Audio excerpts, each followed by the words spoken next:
गर्दीच्या ठिकाणी तर सगळेच जातात, पण खऱ्या गडप्रेमींना ओढ असते ती सह्याद्रीच्या शांततेची. नाशिकच्या त्र्यंबक रांगेत वसलेला हा भास्करगड, शेजारच्या हरिहरच्या गडबडीपासून दूर, आजही आपला इतिहास छातीशी कवटाळून उभा आहे. तर जय शिवराय मित्रांनो, मी कल्पेश जटकळ. आज अनुभवूया भास्करगडचा तो निवांतपणा. नाशिकपासून साधारण 30 ते 35 किलोमीटर अंतरावर किल्ल्याचा पायथा आहे. गडावर पोहोचण्यासाठी साधारण 1.5 ते 2 तास लागतात. वाटेत 2 मोठे डोंगर पार करावे लागतात. उन्हाळ्याचे दिवस असले तर मातीचा ओलावा आणि सह्याद्रीची ओढ मनात कायम असते. डोंगर पार केल्यावर गडाचे खरे स्वरूप समोर येते. गडाचा तो उंच अभेद कडा पाहून छातीत धडधडायला होते. याच कड्याच्या कडेने जाणारी ही अरुंद वाट आपल्याला थेट गडाच्या पायऱ्यांकडे घेऊन जाते. भास्करगडच्या या पायऱ्या म्हणजे मानवी जिद्दचा अर्क आहे. अखंड कातळात कोरलेल्या या वाटा चढताना जाणवते की आपल्या पूर्वजांनी किती कष्टाने हे गडकट उभे केले असतील. मुख्य दरवाजापाशी आल्यावर आपोआप नतमस्तक व्हायला होते. इथल्या मातीचा स्पर्श आणि तो दरवाजा मनाला एक वेगळी शांतता देऊन जाते.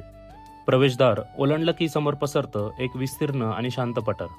गडाचा रक्षक वीर मारुती राया गडावर आल्यावर या मूर्तीला शेंदूर लावून नतमस्तक झाल्याशिवाय हा प्रवास पूर्णच होत नाही. हा आशीर्वाद आपल्याला आयुष्यातल्या कठीण चढणी चढण्यासाठी बळ देते. इथला प्रत्येक दगड जणू शिवरायांच्या पराक्रमाची साक्ष देतो आणि इथल्या कातळात कोरलेल्या पाण्याच्या टाक्या बघून थक्क व्हायला होते. दुर्ग बांधणीतली महाराजांची दूरदृष्टी अशा रचनेतून पदोपदी जाणवते.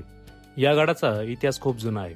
देवगिरीच्या यादवांनी हा किल्ला बांधला, पण 1670 मध्ये शिवरायांच्या आज्ञेवरून मोरपंत पिंगळे यांनी हा गड स्वराज्यात आणला आणि या मातीला स्वातंत्र्याची चव चाखायला दिली. पुढे कोळी बांधवांनी मोठा पराक्रम गाजवत हा किल्ला पुन्हा जिंकला. भास्करगड फक्त एक डोंगर नाही, तर तो आपल्या पूर्वजांच्या बलिदानाचा साक्षीदार आहे. माथ्यावरून पाहिलं की समोर हरिहरचा अभेद कातळ, लांबवर चमकणारा वैतरणा नदीचे पाणी आणि ब्रह्मगिरी, कावनई डोंगर रांग दिसते. सह्याद्रीचे हे अथांग रूप पाहिलं की मन आपोआप नतमस्तक होते. नाशिकमध्ये असूनही तुम्ही जर भास्करगड पाहिला नसेल तर एकदा नक्की भेट द्या.